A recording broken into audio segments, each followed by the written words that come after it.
Recently, my friend lent me this 2015 MacBook Pro for some personal project, and I thought it might be fun reviewing this 13-inch MacBook Pro to this 2021 M1 16-inch MacBook Pro and see how far we have come. So this MacBook has a D-brand skin on it, so it still looks very sleek. And I went to the Apple's website to check the specs of this MacBook, and the earliest MacBook you can check on their official website is from early 2018 MacBook Pros. Specs of this MacBook is not even visible on the website, but I still managed to find it. So this 13-inch MacBook Pro has 2.7 GHz quad-core Intel Core i5 processor, 8GB RAM and 512GB SSD. And my M1 MacBook has a spec of 10-core CPU, 16-core GPU, 32 gigs of unified memory and 512GB SSD. It wouldn't be a fair comparison between these two laptops that are almost 7 years apart. So I wanted to go over the similarities and differences of these two laptops and see what has changed and what still exists, and trust me, you will be surprised.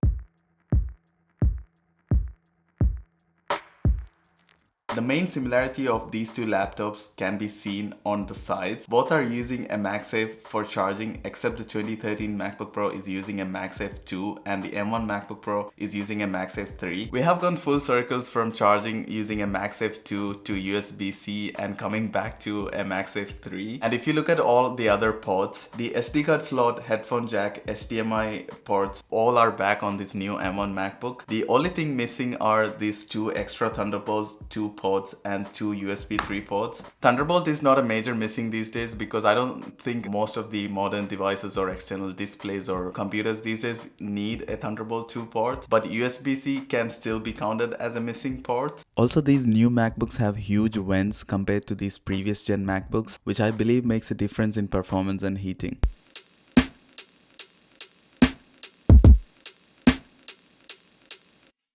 Talking about the size of these two laptops, with all these ports being back on these new MacBooks, one thing that is similar to them is the size. If you look at the size of these two laptops from the sides, they're pretty much the same. And the 13-inch MacBook Pro weighs around 1.58 kgs, which is almost similar to a 14-inch MacBook Pro. And this 16-inch actually weighs 2.1 kgs, which is understandable comparing the size difference. So these newer MacBooks are almost the same size as this 2015 MacBook Pros. The 16-inch MacBook Pro is almost the same weight as the 2015 15-inch MacBook Pro, and this 13-inch is almost the same as the 14-inch MacBook Pros. I mean, we can speak about the differences all day long, right? But considering this laptop is almost 7 years older than this one here, I would say this is holding pretty much well.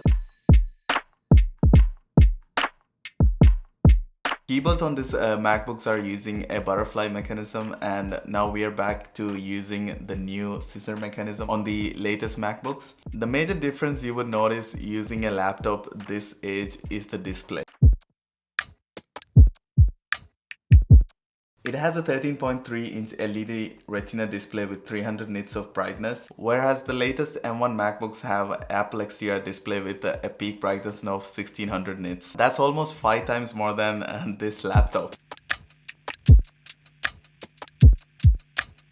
And on the performance side, this laptop is using an Intel Core i5 processor, whereas the new MacBooks are using Apple's Silicon M1 and M2 chips, which has a significant performance bump over all these laptops. I wonder if Apple made their own chips back then, whether the performance difference between these two laptops would have been that big. And on the software side, the 2015 MacBook Pro doesn't get the latest macOS update. The latest it goes is macOS 12 Monterey, which is one version behind the latest Ventura. I'm not sure if it will get an update later on, but the laptop being this old, it wouldn't always help being on the latest macOS. But two areas where I found these laptops only have a minor update after all these years is speakers and webcam. I always like to test speakers of laptops, even though we don't care about them as much these days. Most of us are using headphones or AirPods, so we don't really care how good the speakers are. But comparing the speakers of these two, this 7-year-old laptop isn't that bad at all.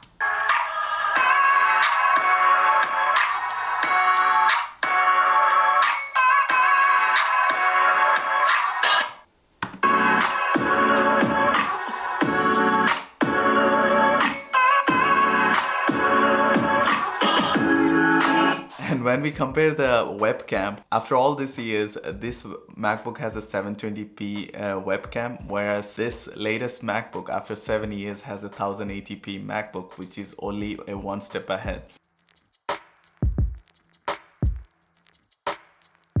Also, remember how all the MacBooks used to have lit Apple logos? Usually they stay lit while your laptop is on, and on the newer MacBooks, they're no longer there. But I kinda like them and I wish they were back. This video wasn't meant to be a buying recommendation, but more like an appreciation to see how far the technology has come. When you compare last year's smartphone or laptop to this year's latest models, you don't see a significant bump.